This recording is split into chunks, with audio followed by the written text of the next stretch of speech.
Greetings, flesh wound horror freaks, and welcome to another episode of Flesh Wound Horror. I am Daniel Shine, and I'm joined tonight by producer Todd Loya. What up, Dan? How's your hat feeling? It's doing well, looking glorious. I know you don't know how to respond to that, but yeah, that's all good.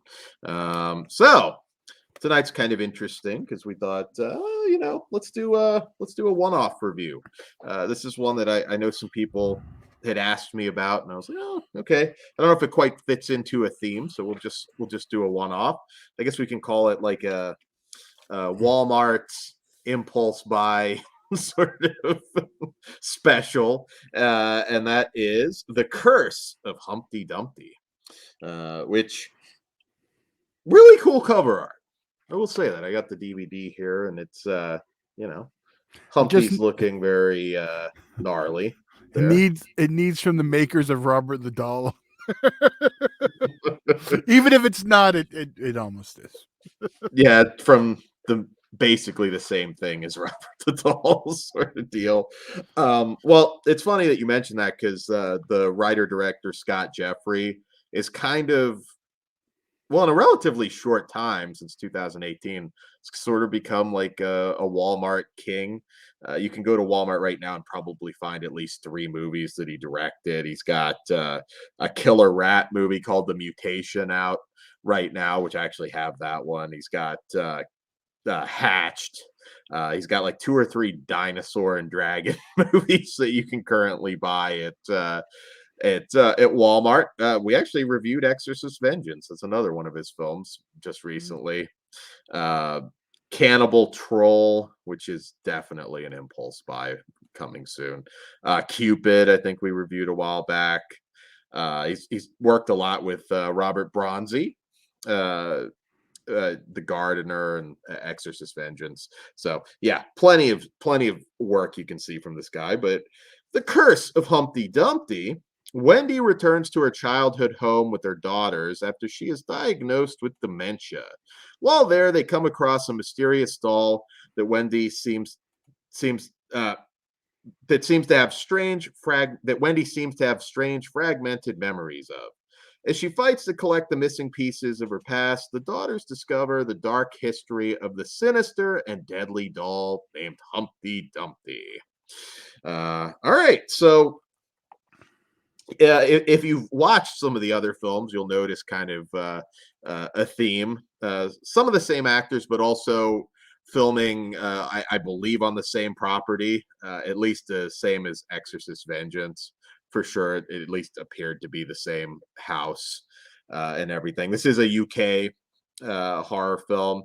The good first, the acting's actually very competent. Nicola Wright, who plays Wendy Loomis in this film, I thought was quite good. The acting has been pretty good in most of the films I've watched from Scott Jeffrey so far. This does have a lot of why not just set the fucking doll on fire moments, like, which was kind of an issue, but it's competently made. This one, though, is not the cheese fest that you'd necessarily expect out of The Curse of Humpty Dumpty. I won't lie, that's kind of what I wanted from this. It would have been much better if it was It would have been much better if it was The Curse of Humpty Hump. I'm just saying. Yes. R.I.P. Shock G. And Humpty Hump. Hey, if it was the early 2000s, he could have starred in this, and it would have been like one of the. I would have loved it. Double it up with Urban Menace, or let's pick a good one. Anything with Silk the Shocker, or Corrupt, or Master P. But I'll tell you later. Might be a good thing, might be a bad thing. This plays it straight. There's no yucks in this one. I do think the doll, they did a pretty good job. Very creepy. No bad CG moments in this. So that was one plus. I think if you have a thing with dolls, there's a few moments of suspense. It's competently made. It's not horrifying. I don't think it's gonna, scare the shit out of any seasoned horror fan, but it's not bad. We're not shitting.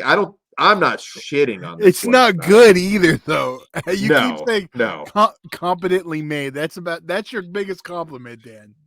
Yeah, good acting too, and a creepy doll. I said some nice things, Todd. You did, and I will co-sign on the creepy doll. There's some twists and turns. Yeah, acting was fine. It was fine for what it was. I think that title's gonna it's gonna be. Couldn't it just be Robert the Dolls? But I don't know. We got to cover the Robert films. I swear they had no, we don't. Some of those come out like within 6 months of each other. Just I've been too in on that series for about 6 months, if not longer. I keep going, I'll watch the third one, and I haven't. But you're just getting into the heavier World War II stuff, Todd. Oh, it's totally original. Nobody's ever done that with dolls before. Killer dolls, right. World War II. Never. Totally original. Well, maybe they'll do it better than the other one. Maybe. I know I'm the asshole who doesn't like the third one. I don't hate it, but it's. Are we talking Puppet Master 3, Todd? That is the best one. So I know you love it. It's awesome. I love that movie. I know. They have overstayed their welcome in World War II, though, as far as it's a crutch Master. At this point. Yeah.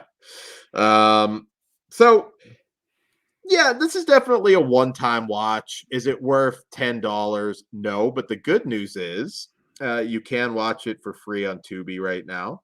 So if it's good news, we'll link it in the description. Yeah. I know it sounds like a backhanded compliment, but there's really not a lot for me to shit on here. You know what I mean? Like they didn't do anything particularly poorly. Well, if Kruger was on here, there'd be a lot for him to shit on, but Kruger would probably want a little more gore. But my God, yeah, it definitely needed some more gore.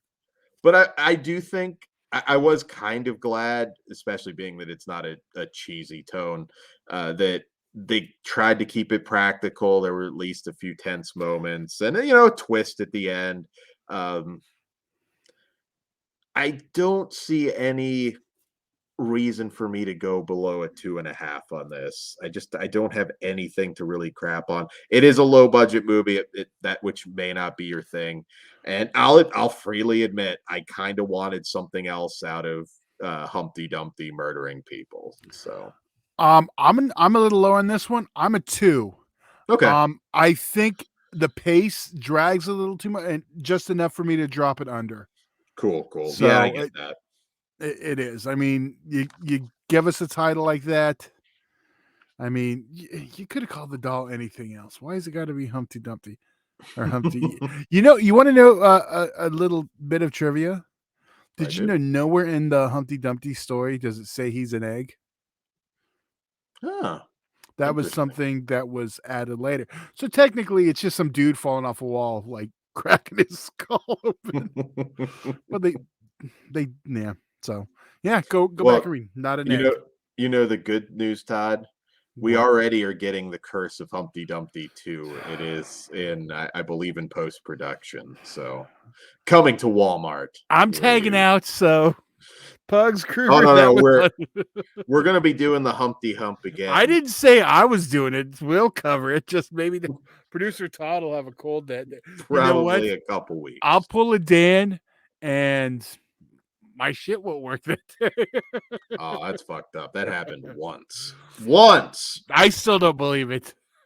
It happened here. That was that entire week.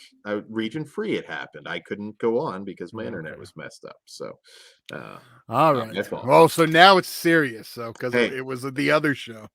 Curse of Humpty Dumpty is better than Halloween Kills. On that note, we're out of here.